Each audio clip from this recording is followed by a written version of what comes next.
Bonjour à tous, bienvenue, c'est l'heure de Parlement Hebdo, 45 minutes pour refaire le tour de l'actualité politique et parlementaire, la dernière de cette saison. Bonjour Katia. Bonjour Mickaël. Et dans l'actualité cette semaine, c'était prévisible, le gouvernement a enclenché le 49.3 sur la loi travail, pas de deuxième débat à l'Assemblée nationale. Le Premier ministre a voulu clore ces débats, les frondeurs n'ont pas déposé de motion de censure. La tension, elle reste vive quand même à gauche.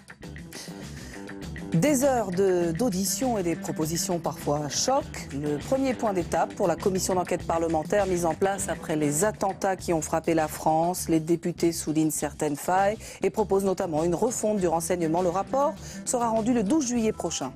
Une fin de semaine marquée par les hommages, des hommages à Michel Rocard, hommage national dans la cour des Invalides, personnalité de gauche, bien sûr, mais de droite, réunie pour dire un dernier adieu à l'ancien Premier ministre.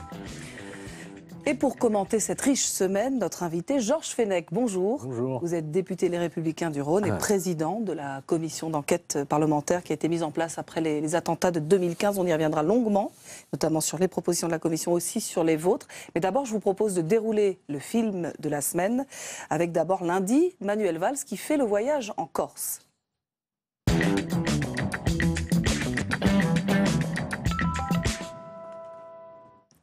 Premier déplacement pour le Premier ministre sur l'île, une visite mouvementée, déplacement à haut risque politique, point sensible, l'amnistie éventuelle des prisonniers et le statut de l'île. Stéphane Amalian. Le Premier ministre est resté sourd à plusieurs revendications de l'exécutif corse, dirigé depuis décembre 2015 par Gilles Simeoni, membre du Parti nationaliste. Principale revendication, l'obtention du statut de langue officielle pour le corse, au même titre que le français, et la création du statut de résident de l'île. Deux requêtes catégoriquement refusées par le Premier ministre, des lignes rouges à ne pas franchir. Le chef du gouvernement a toutefois fait un pas en avant en annonçant la création d'une agrégation en langue corse, un effort jugé insuffisant. Je ne vous surprendrai pas en disant que d'un point de vue politique, nous sommes déçus par l'attitude du Premier ministre et par son discours, qui n'est pas, à notre avis, à la hauteur des enjeux actuels. Autre dossier sensible, l'amnistie de ceux que le gouvernement refuse d'appeler prisonniers politiques. Le Premier ministre a rappelé que les règles du rapprochement pourront s'appliquer à l'exception des membres du commando Erignac qui resteront incarcérés sur le continent.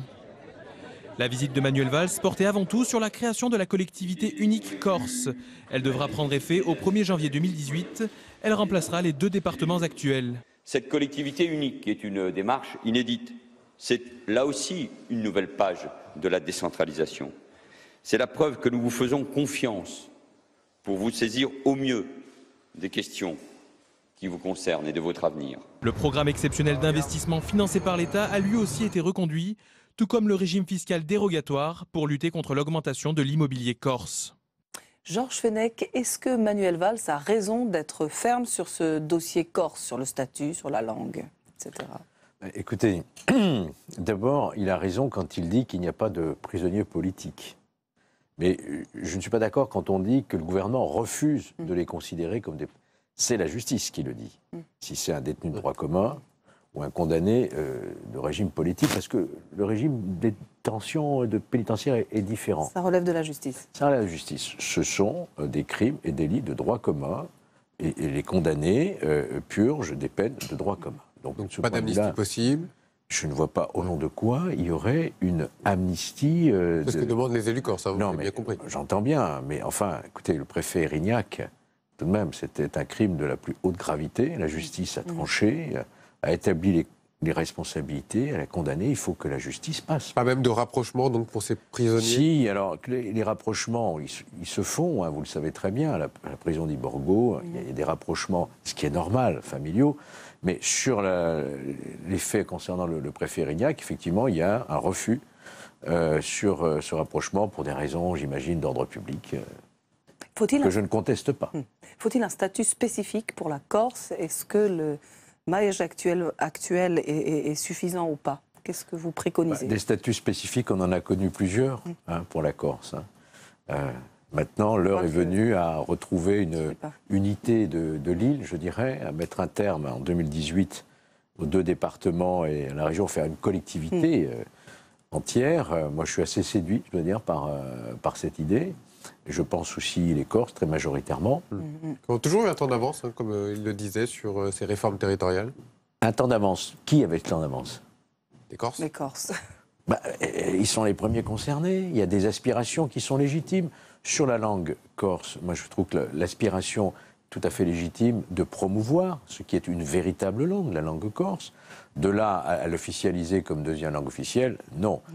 La Corse appartient, je rejoins là aussi le gouvernement, à la République entière, une et indivisible. Il n'y a pas deux peuples. Il n'y a pas une nation française. Il n'y a pas un peuple français et un peuple corse. Vous vous souvenez, la réforme constitutionnelle, d'ailleurs sous Michel Rocard, la censure constitutionnelle qui avait supprimé la terminologie de peuple corse. Donc moi je suis pour développer effectivement la langue corse, la reconnaître comme une langue à part entière. D'ailleurs ce diplôme d'agrégation est tout à fait bienvenu, mais pas au-delà. Alors on va passer au mardi. La commission d'enquête sur les attentats dont vous êtes le président a rendu ses conclusions.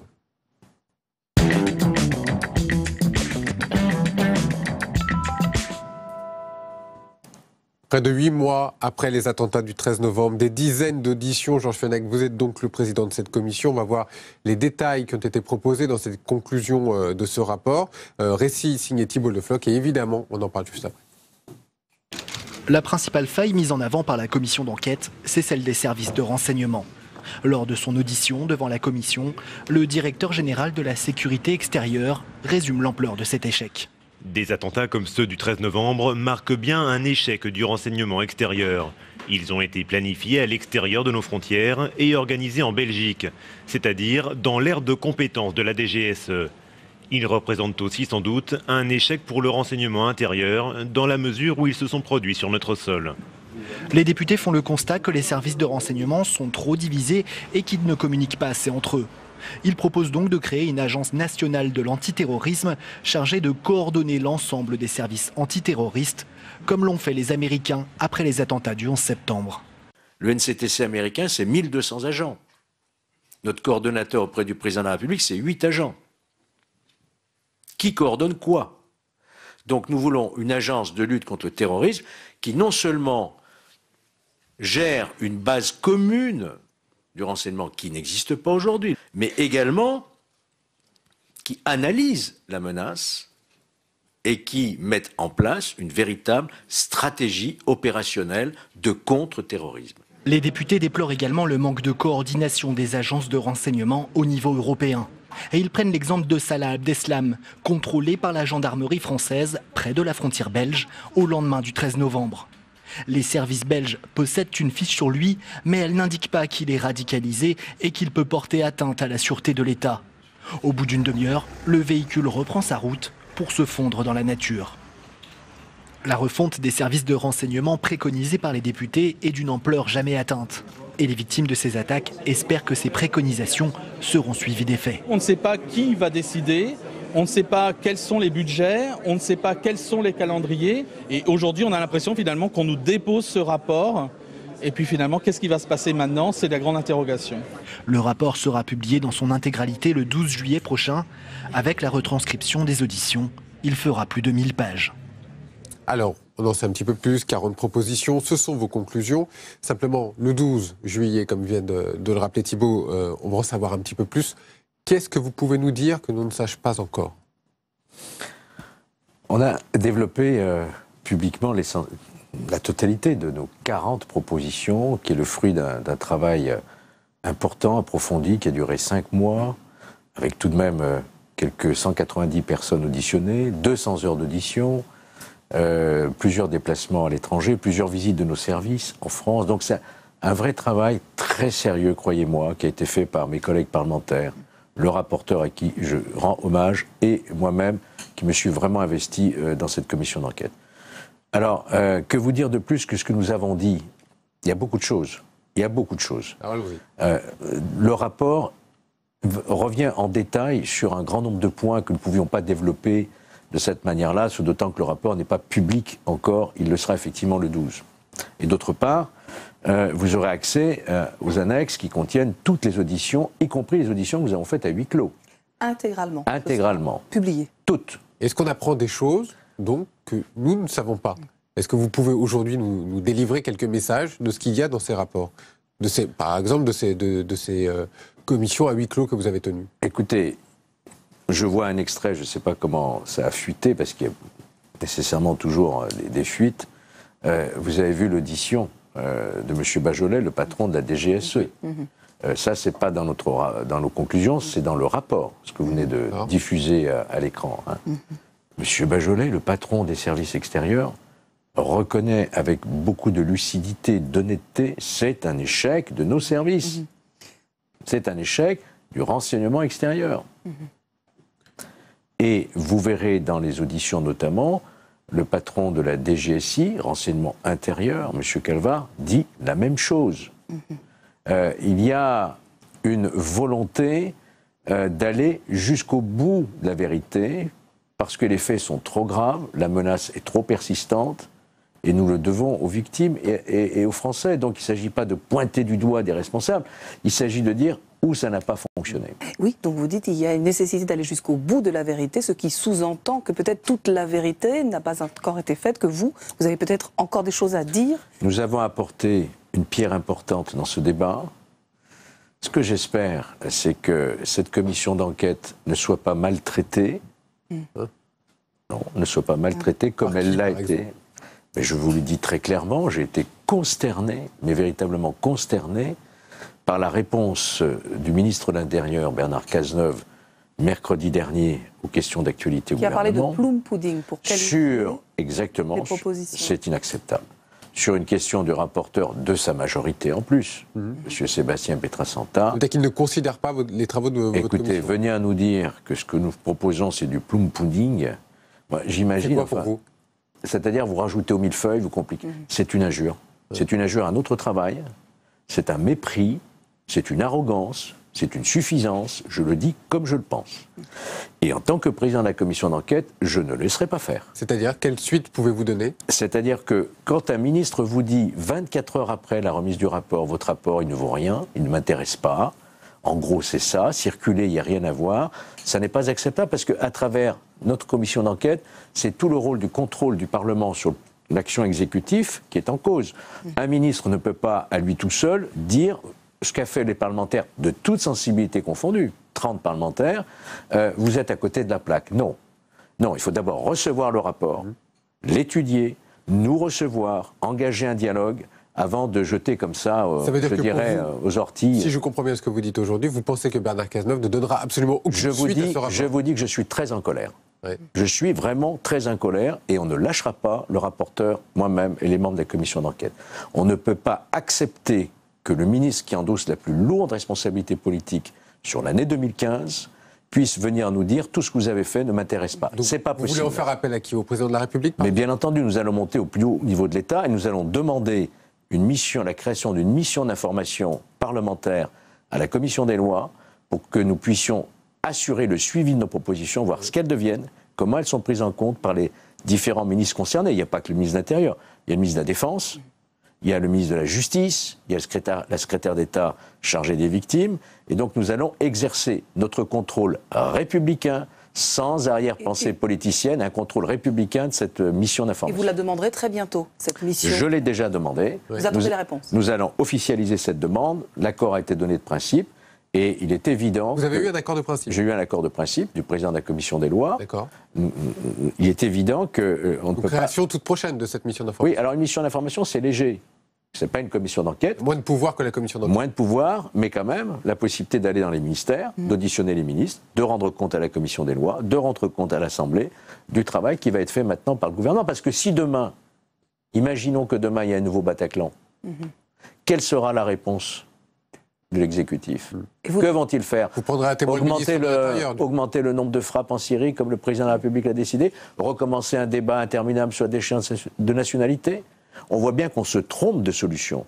La solution, elle est en grande partie dans ce que nous apportons, c'est-à-dire que nous avons décelé les failles très graves, préjudiciables, notamment au niveau du renseignement, et un certain nombre d'autres questions. Il y a juste une des propositions choc, vous préconisez une fusion des forces d'élite. Certains n'y sont pas favorables parce qu'on dit qu'il faut que chaque force garde sa spécificité opérationnelle. Est-ce que vous préconisez par exemple quelque chose comme ce qui existe avec le COS, le commandement des opérations spéciales, où il y a un commandement unifié, mais chaque armée garde sa spécificité? Écoutez, on est dans un pays de tradition, de culture. C'est très difficile d'aller contre les les guerres de chapelle, les précarés, parce qu'elles sont, ils sont les là. services, ils sont là. Et nous vivons avec cela.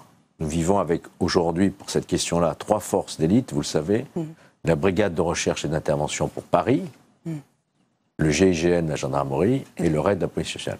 Qu'on me dise pourquoi conserver 3 forces d'élite. Pourquoi ne... Alors, avec toute la guerre des services qu'on peut imaginer, et à l'occasion du Bataclan, il y aurait beaucoup à dire.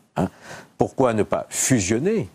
C'est en tout cas un sujet qui, pour moi, n'est pas tabou. Mais ça vous a été refusé par le ministre de l'Intérieur. Non, mais le ministre de l'Intérieur, il refuse tout. De toute façon, vous allez le voir, vous avez tort. Il n'y a a aucun raison. dialogue avec lui. Moi, je veux bien. Mais c'est les Français qui jugeront à un certain moment de cette attitude qui consiste à dire « vous avez toujours tort, j'ai toujours raison ». C'est un peu ça. Je suis dans la compassion, je vais effectivement... Je ne dis pas que rien n'a été fait. Il y a des choses qui ont été faites depuis 2015, à mon goût trop tardivement. Il aurait fallu les faire immédiatement après l'hypercachère et Charlie Hebdo. On a attendu le 13 novembre pour mettre en place des véritables mesures telles que l'équipement des bacs et des sabres en armes lourdes pour les primo-intervenants. En tout cas, vous demandez aujourd'hui la création de cette mission d'information. Vous l'avez quasiment obtenue, on est d'accord? J'attends qu'elle soit officialisée, mais de toute manière, on ne peut pas effectivement remettre ce travail et puis partir en vacances. Même si on est au mois de juillet, c'est pas possible. Ce d'autant que la menace est très élevée. Nous voyons ce qui se passe actuellement. L'attentat en dernière en date à Bagdad, 213 morts. Nous sommes allés aux États-Unis le jour même de l'attentat d'Orlando. Nous sommes allés en Belgique le lendemain des attentats, malheureusement, des hasards de calendrier à la station de métro de Bruxelles. On voit bien que le terrorisme risque encore de frapper. Évidemment. Voilà. On va passer à une autre actualité, Georges Fenech. C'était à nouveau mardi à l'Assemblée nationale. Le gouvernement a utilisé ce fameux article du 49.3 qui lui permet de faire une sorte de passage en force. Cette explication signée Stéphanie Despierres. 15 heures devant les députés, le Premier ministre acte le recours au 49.3. Je ne veux pas laisser certains mettre en scène les divisions, alimenter les fractures, jouer avec les institutions par simple tactique à des fins politiciennes qui ne prennent pas en compte l'intérêt général et celui des Français. C'est pourquoi j'ai donc décidé d'engager la responsabilité du gouvernement. Avant même la fin du discours de Manuel Valls, les députés de droite quittent l'hémicycle. Le débat verrouillé, le bazar dans la rue, écoutez, c'est une mascarade et maintenant, rendez-vous dans 9 mois devant les électeurs. L'aile gauche du PS dénonce cette seconde utilisation du 49.3 sur la loi travail. Aujourd'hui, le pays a besoin de démocratie et de solutions crédibles face au chômage. On lui inflige une grande violence avec un nouvel usage de l'article 49.3. Jusqu'au dernier moment, il y a eu une tentative de compromis au sein de la majorité socialiste. Lundi, environ 120 députés PS avaient déposé un amendement sur la majoration des heures supplémentaires. S'il était adopté, les frondeurs étaient prêts à voter la loi travail. Mais mardi matin, la réunion du groupe PS a été très agitée. Emmanuel Valls leur signifie une fin de non-recevoir. On nous répond, tout compromis est une compromission. En d'autres termes, Manuel Valls a raison sur tout et qui n'est pas sur sa position est irresponsable. Je pense qu'à travers cette forme d'intransigeance et de brutalité, on crée les conditions d'un échec collectif de la gauche. À l'issue de la réunion mardi matin, les députés comprennent qu'il y aura 49.3. La loi travail sera donc adoptée sans discussion. Le texte repartira au Sénat. Pourquoi vous n'avez pas déposé de motion de censure après l'utilisation du 49.3, vous à droite? Parce que je pense qu'il faut un peu, à un certain moment, respecter les Français. Les Français sont échaudés maintenant par ce débat interminable, comme il l'avait été par d'autres. Georges Fenech, vous n'êtes pas d'accord avec la politique du gouvernement. Il y a là une possibilité de censurer. On l'a déjà déposé, vous le savez très bien. On a déjà déposé une motion de censure lors du premier passage 49.3, qui n'a pas été accepté. Maintenant, c'est un débat entre la gauche et la gauche.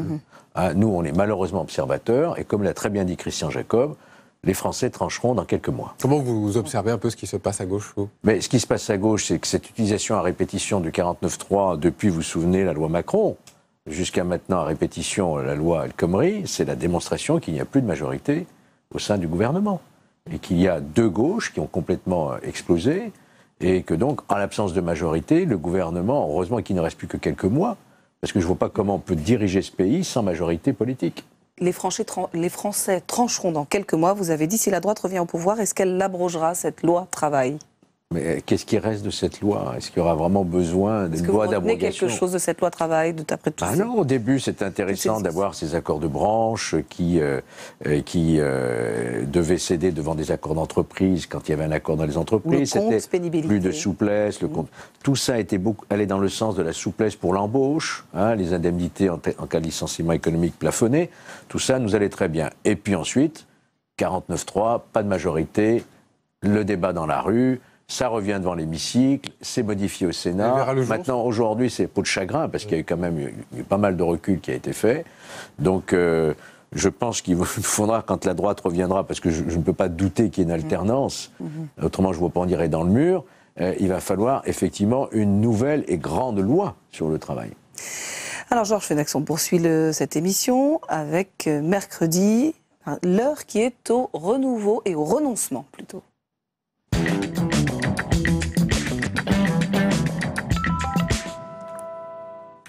Le gouvernement a détaillé les grands axes de son budget pour 2017. La hausse des dépenses est plus importante que prévu, 6,8 milliards d'euros de plus. Conséquence, eh bien, le gouvernement renonce à son objectif d'économie. Marie Brémaud.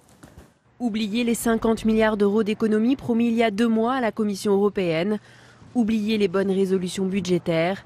Le gouvernement prévoit une augmentation des dépenses de 5,6 milliards d'euros par rapport au montant envisagé dans le programme de stabilité 2016-2019.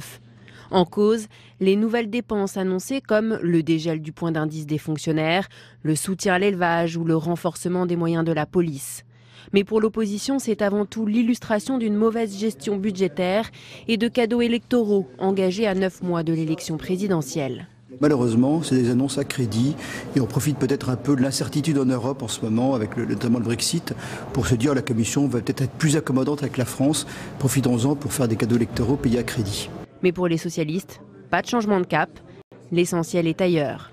Non, l'objectif n'est pas remis en cause. L'objectif, c'est d'atteindre un déficit inférieur à 3% en 2017. Voilà, c'est l'objectif. Un optimisme non partagé par la Cour des comptes, très sceptique sur les objectifs affichés pour 2017. Georges Fenech, une question après les promesses. L'heure est au renoncement. Vous parlez-vous aussi de renoncement? Vous savez, on le dit souvent, le président Hollande a été élu sur un grand mensonge. Il devait s'attaquer à la finance. Et en réalité, il nomme Macron aux finances. Il y avait plein de bonnes résolutions au départ, et ça a été une succession effectivement de renoncements. Et aujourd'hui, on ouvre carrément les robinets. On sent que les élections arrivent, les grandes échéances arrivent, et donc on veut saupoudrer. Voilà. On ne tient pas en réalité le niveau de la dépense publique à laquelle on s'était engagé, y compris vis-à-vis de nos partenaires européens. François Hollande maintient qu'il sera en dessous des 3% pour 2017. Oui, vous vous souvenez, il a toujours dit qu'il allait inverser la courbe du chômage. On attend toujours l'inversion. Donc vous ne le croyez pas? Je ne le crois pas parce que, vous savez, un moment finit par être échaudé quand on vous ment à répétition. Donc on a un niveau de dépenses publiques qui augmente, on a toujours un matraquage fiscal, quoi qu'on en dise. Le ressort économique, même s'il y a une légère inflexion aujourd'hui, n'est pas suffisant pour créer de l'emploi. La loi du travail, on sait ce qu'elle est en train de devenir. Donc les entreprises se freinent à nouveau. On arrive vraiment dans une situation très problématique. Et pourtant, nous devons, comme tous nos partenaires européens, respecter des engagements, pacte de stabilité. Est-ce que si la droite revient au pouvoir, elle fera preuve, cette fois-ci, de sagesse budgétaire? Écoutez, on a un projet. En tout cas, nous, les Républicains, nous avons fait adopter au Conseil national, sous la présidence de Nicolas Sarkozy, un programme de dépenses drastiques. 100 milliards, il faut le rappeler quand même. 100 milliards, de la dépense publique. Donc on a un vrai programme économique et nous sommes engagés là-dessus, bien entendu. De toute façon, il n'y a pas le choix. Regardez ce qu'ont fait les Allemands, regardez ce qu'ont fait aussi les Espagnols. On n'a pas le choix. Il faut véritablement... Avec un niveau de dette publique qui frôle les 100%. Oui, on en est à peu près, effectivement, à 2000 milliards. Je crois que c'est à peu près 100% du PIB. Alors, mercredi, toujours au Sénat, un rapport sur l'organisation de l'islam en France. Il pointe la responsabilité des musulmans, mais aussi les ambiguïtés de l'État. Regardez cette synthèse signée Mounir Soussi. Passer d'un islam en France à un islam de France.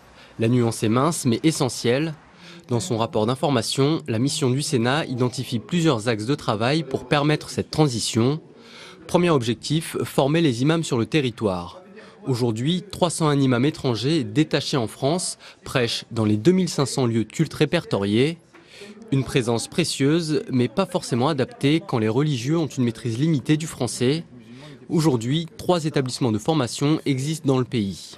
Il est évident que cette connaissance du contexte français est indispensable lorsqu'on veut véritablement rencontrer la population et tenir un discours religieux à son égard. On ne peut pas comme ça, il faut le texte dans le contexte. Le rapport révèle une fracture entre les fidèles et leurs organes de représentation.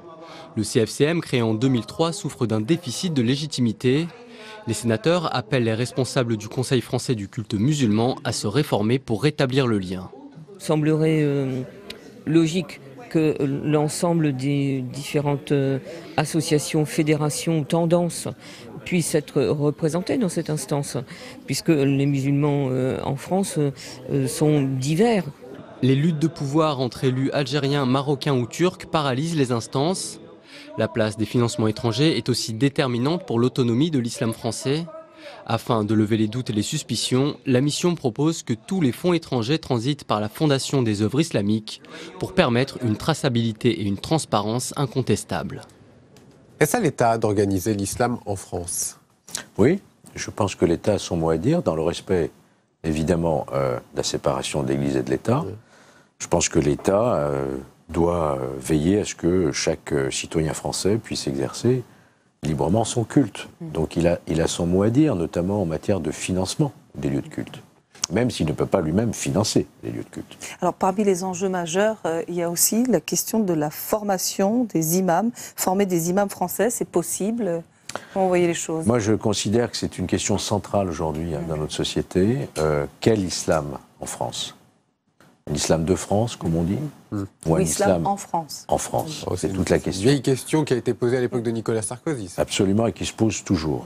Il faut donc bien voir que les dérives auxquelles nous assistons aujourd'hui, ce sont des dérives que l'on peut que combattre que si on a une religion, une confession qui sont organisées et qui veillent justement contre ces dérives, comme l'ont fait les autres grandes religions.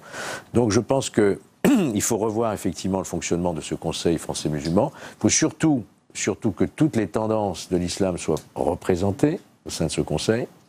Et puis le financement qui reste la clé quand on sait qu'il y a du financement qui vient d'Algérie, de Turquie, d'Arabie Saoudite. Qu'est-ce qu'il y a en échange de ces financements? Mais qu'est-ce que vous proposeriez à la place? Parce qu'on voit qu'il y a quand même une certaine opacité dans les fonds. Les sénateurs proposent de collecter en France les fonds, parlent d'une redevance halal sur le halal. Qu'est-ce que vous en pensez? Une redevance privée, pas une taxe pour tout le monde, attention, il ne faut pas que ça devienne... Moi je pense que c'est une bonne idée cela, cette redevance privée organisée sur halal, ça pourrait... Le marché est important, donc ça pourrait dégager... Et puis il faut que les fidèles ils fassent l'effort de donner. Je crois que c'est la libre cotisation, le don. Après que l'État facilite la construction de lieux de culte, parce qu'il est important que chacun puisse exercer son culte dans des conditions dignes, c'est aussi son rôle. Et je pense aussi évidemment à la formation des imams. Il faut que les imams, et le rapport sénatorial qui est excellent là-dessus, le dit bien, il faut des imams qui connaissent nos lois, nos valeurs, qui parlent le français, et qui puissent véhiculer à travers la confession et à côté de la confession musulmane, le respect aussi d'une vie... non pas communautariste, mais d'une vie dans une république une et indivisible. Il y a eu une phrase cette semaine de François Fillon qui a peut-être sonné un peu à vos oreilles. Il y a un certain nombre de gens à droite qui ont une sorte de réflexe plavovien. Dès que l'on parle de l'islam, ils se mettent à éructer. Ça vise votre camp. C'est grave, ça. C'est grave de considérer ça. L'islam, c'est la deuxième religion de France. On parle de gens de droite. Qui éructent quand ils entendent parler d'islam. François Fillon qui dit cela. Écoutez, non, vraiment, je crois qu'il faut faire attention à ne pas jeter ces anathèmes, parce que... Alors, il y en a peut-être, c'est vrai, mais quand vous citez quelques cas, comme ça, vous avez tendance, après, à généraliser. Non, je pense que les responsables politiques sérieux et responsables savent et considèrent et ont d'excellentes relations avec ce qui est, encore une fois, la deuxième religion de France. Mais encore faut-il que cette religion soit mieux organisée, qu'on évite les dérives, qu'on arrête avec les mosquées salafistes où on entend... Ça n'a rien à voir avec ce que disait François Fillon. Écoutez, moi je pense pas, moi en tout cas j'ai jamais entendu ce type de réaction. Alors encore un petit mot de politique et d'un homme qui finalement ne sera pas candidat, Nicolas Hulot, puisqu'il a renoncé à se présenter à l'élection présidentielle. Une décision qui rebat un peu les cartes chez les Verts et plus généralement à gauche. Georges Fenech, est-ce que pour vous la voix de Nicolas Hulot va manquer ? Moi je pense que Nicolas Hulot est loin de ne plus faire entendre sa voix. Je pense qu'il a d'autres moyens que le vecteur politique, je dirais, pour se faire entendre. Et il se fera d'autant mieux entendre, effectivement, qu'il ne politisera pas son discours, comme il l'a toujours fait jusqu'à maintenant, même s'il appartenait au groupe écologique. Je crois que Nicolas Hulot appartient, j'allais dire, un peu à toute la classe politique et à tous les Français, de manière générale. Et c'est une décision que je salue, parce que son combat est sincère. Jeudi, on va passer maintenant à la journée d'hommage qui a été rendue à Michel Rocard.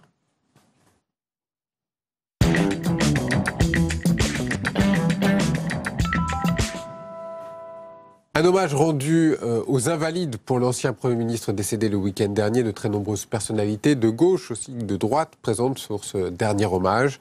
Le chef de l'État a pris la parole. Je vous propose d'écouter un extrait.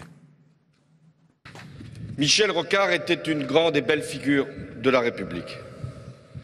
Une personnalité lumineuse qui, par ses combats, a marqué de son empreinte plusieurs générations successives ici rassemblées. Mais il était conscient que les deux gauches devaient s'unir pour gouverner.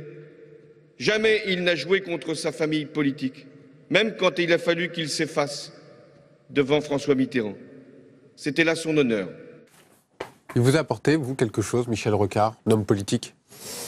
Oui, moi, quand j'étais plus jeune, je me souviens très bien de son engagement à la création du Parti socialiste unifié.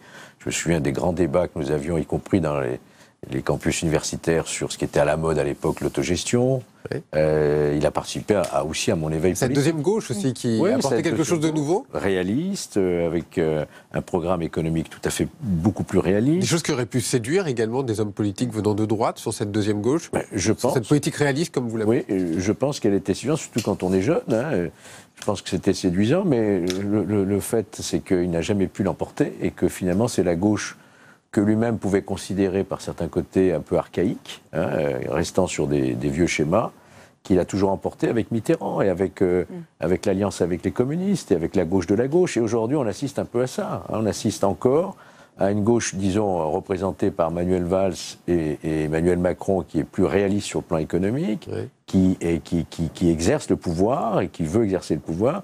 Mais on voit bien que cette gauche-là est encore minoritaire dans le pays, au sein de la gauche. Est-ce que vous voyez un héritier possible de Michel Rocard ? On a eu beaucoup de monde lors de cet hommage aux Invalides, chacun se revendiquant un peu l'héritage de Michel Rocard. Est-ce que vous voyez un héritier, Manuel Valls, par exemple ? Je pense qu'ils se sont exprimés les uns et les autres. Oui, j'ai entendu, comme vous, Manuel Valls, qu'il a connu très jeune, effectivement, et qui a inspiré sa politique. En tout cas, on sera tous les héritiers de Michel Rocard sur son combat qu'il a mené dans l'Antarctique pour le climat. Ça a été son dernier grand combat de son vivant, et là-dessus, on peut tous s'en revendiquer de l'héritage. Alors, notre partenaire, le Figaro.fr, Georges Fenech, nous rejoint tout de suite. C'est l'heure de la loupe du scan.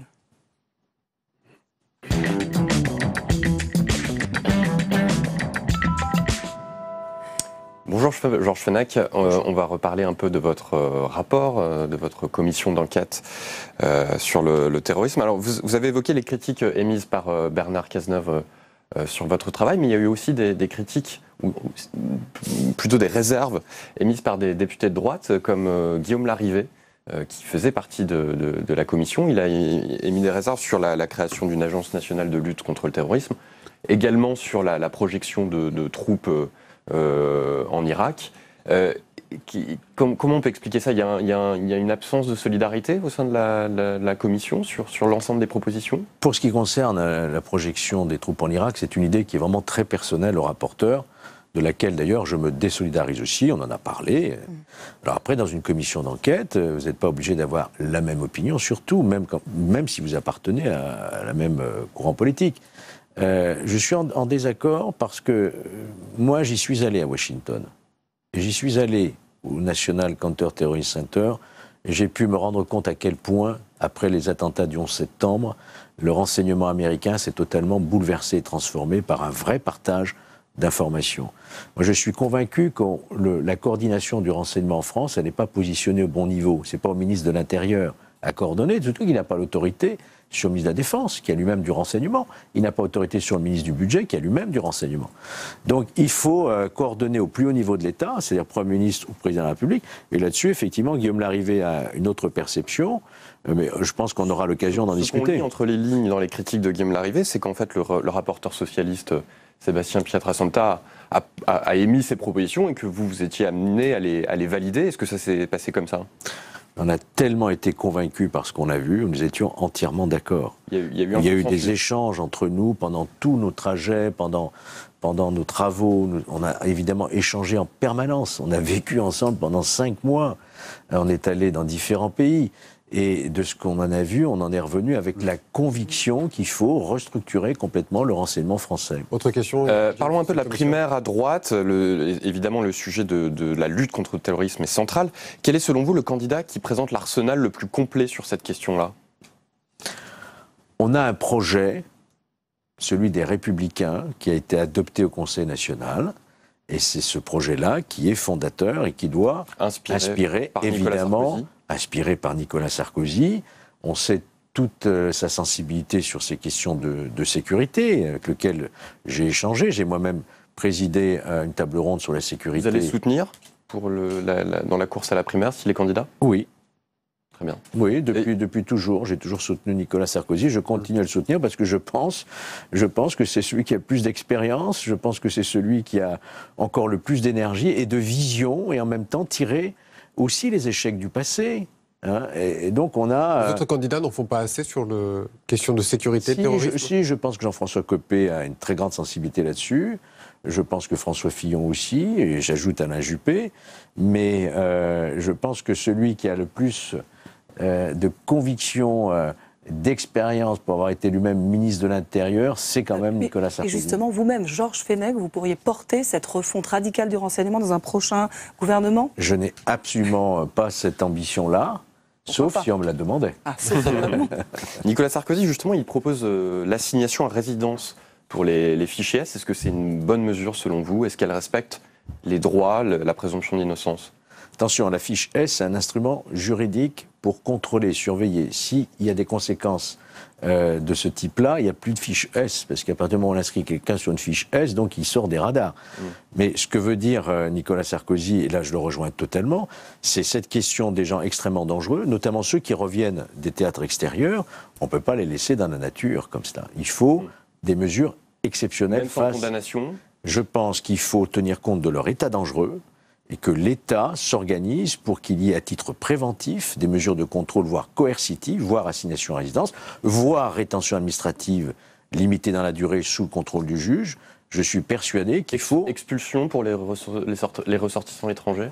Double peine Ça va de soi. Oui. Je veux dire, ça fait même plus débat aujourd'hui. On va changer de sujet, on va parler d'Emmanuel Macron, dont on va probablement beaucoup parler la semaine prochaine, puisqu'il va faire un meeting, un grand meeting, on annonce celle de la Mutualité à Paris. On annonce donc son départ prochain du gouvernement. Est-ce que vous le souhaitez ? Est-ce que vous l'appelez de vos voeux ? Le départ d'Emmanuel Macron du gouvernement ? Oui. Ça le regarde entièrement, je n'ai pas de conseils à donner, et je n'ai pas non plus de vœux à émettre. Ça serait, à mon avis, quand même logique. Vous aviez pris position sur cette question, notamment lors d'un voyage d'Emmanuel Macron à Londres. Sur le plan institutionnel, oui, je pense qu'il y a une difficulté, quand on est ministre en exercice, de, en même temps, alimenter son parti politique en marge de ses déplacements ministériels. Moi, ça me pose un problème déontologique. Vous aviez saisi la Haute Autorité pour la transparence de la vie publique. Est-ce que vous pouvez nous dire où en est cette saisine J'ai reçu la réponse cette semaine. D'accord. Qui est ? Alors je vous la donne en primeur, qui est, ça ne relève pas de notre compétence, ça relève de la compétence de la Commission nationale des comptes de campagne. Je ne suis pas d'accord, je vais donc répondre à nouveau à la Haute Autorité. Pourquoi je ne suis pas d'accord ? On a créé la Haute Autorité pour la transparence de la vie publique, justement, pour éviter ce genre de situation. Moi, je ne dis pas que Emmanuel Macron commet des illégalités, il a le droit d'avoir un parti et de le financer. La question que je me pose, c'est une question de nature déontologique. La Haute Autorité ne m'a pas répondu. Dès qu'on pose une question difficile, on ne vous répond pas dans ce pays. Moi, j'entends à ce que la Haute Autorité me réponde. Donc, je vais relancer à nouveau la Haute Autorité. Parlons un peu des législatives et des investitures, puisque c'est la période. Dans le Rhône, votre département, une déléguée de Sens commun, c'est le mouvement... Elle est formidable. Anne Lorne. Anne Lorne, elle est exceptionnelle. Elle est jeune, elle est dynamique, elle a des idées, elle a des convictions, et je suis très heureux qu'elle soit investie par notre mouvement. Vous avez soutenu son investiture, elle est aussi soutenue par Laurent Wauquiez. Bien sûr, mais c'est une jeune femme bourrée de talent et qui va certainement décoiffer pendant cette campagne. Dernière question peut-être, dimanche c'est la finale de l'Euro de foot au Stade de France. Est-ce que vous avez des craintes concernant la sécurité de ce match? Oui, j'ai toujours des craintes. À Saint-Denis? J'ai toujours des craintes. Tant que la compétition n'est pas terminée, j'ai toujours des craintes. J'espère que rien ne se produira. Pour l'instant, rien ne s'est produit, grâce à Dieu. Mais il faut être extrêmement vigilant. Vous avez des pistes également avec les renseignements, peut-être vous qui travaillez avec la justice et ce monde-là, après la commission que vous avez présidée? Vous vous souvenez notamment de ce qu'on a retrouvé dans les ordinateurs ou dans les messages d'Abala quand il disait ça va être un cimetière, c'est 7 euros, etc. Donc il y a une pensée, effectivement, de commettre des attentats. Alors, je pense que quand même, là, les mesures ont bien été prises. Quelque chose une note un peu positive, puisque donc revenons sur cette belle victoire de l'équipe de France qui a sèchement battu l'Allemagne 2-0 pour s'offrir donc une place en finale de l'Euro. Un petit mot pour l'équipe de France avant de se quitter. Victoire logique, tombée du ciel, quelle a été votre réaction? Vous avez vu le match? Moi, je suis extrêmement ému par ce qui est en train de se passer. Le Grisou national, nous avions le Zizou, maintenant on a le Grisou, qui était absolument extraordinaire du haut de ses 25 ans. Fabuleux, une vraie équipe qui fait honneur. Et puis vous avez remarqué que quand il y a la Marseillaise, ils chantent toute la Marseillaise maintenant. Vous n'avez pas remarqué ça? Eh bien, je pense que oui. Je pense que quand on défend son pays, qu'on est patriote et qu'on aime son pays, qu'on aime son drapeau et qu'on se bat pour son pays, je pense que ça peut faire marquer des buts, oui. Et vous avez vu aussi dans les rues de Paris maintenant le drapeau français, la Marseillaise entonée? Oui, il y a un changement. Il y a un changement. Écoutez, est-ce que c'est une conséquence de tous ces drames terribles qu'on a vécus? Mais au moins, ça fait vraiment plaisir. On est fiers de retrouver une équipe de France qui mérite de porter le maillot. Merci beaucoup, Georges Fenech. Merci également à vous, Jim, pour cette saison. C'est la fin de Parlement Hebdo, en tout cas pour cette saison. Mais on se retrouve bien entendu l'année prochaine. En tout cas, passez de bonnes vacances d'ici là. On se retrouve dès septembre avec vous, Mickaël Zamès. Très bonne suite de programmes sur les chaînes parlementaires. Et merci à toute la régie qui a été présente pour cette saison.